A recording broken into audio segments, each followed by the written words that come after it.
Nama apa? Hasbullah. Hasbullah. Okey, silakan. Okey, saya nak tanya pendapat DMA lah kan. Contohlah kan, kita macam mana kita dengan family kita keluar, lepas tu family marah kita depan orang ramai. Apakah perasaan DMA waktu tu? Contoh. Perasaan Ya betul. tak suka kot. Oh sama lah. Betul je lah. Siapa je suka kena marah. Tapi rasa tak relevan. Sebab dia je rasa. You nak buat apa? betul lah. Okey, lagi satu. Contohlah kita dah ada partner, kita dah bertunang dengan dia. Tiba-tiba perempuan tu curang. Perasaan DMA macam mana? Perasaan? Ha. Kenapa nak tahu perasaan? Perasaan tak relevan. Of course lah kita sedih. Okey. Tapi kita jangan fokus pada perasaan. Fokus pada apa kena buat, tindakan kita. Okey, memang betul apa yang perlu kita buat. Contoh kalau orang tu down sangat, tak tahu nak buat apa, dia nak balik mood dia balik, macam mana kita nak buat?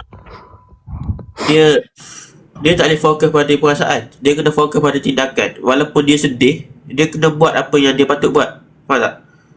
Walaupun you sedih, awak you curang, tapi you tak boleh gunakan kesedihan tu sebagai alasan untuk berepuk dalam bilik. Tak boleh.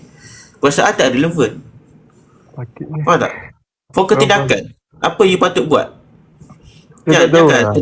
Jangan rajakan perasaan. Sebab ni dah ambil dalam setahun jugalah. Saya macam take down.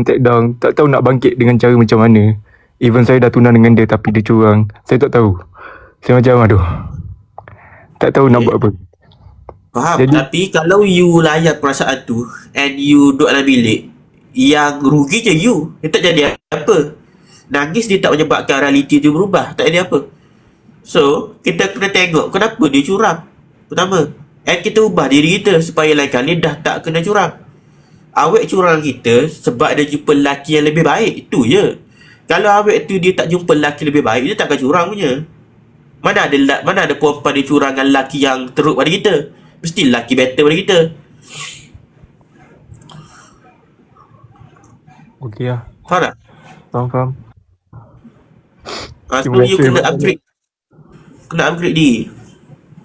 So maksudnya kena berubah diri supaya jadi lebih better daripada seseorang tu lah. Like that.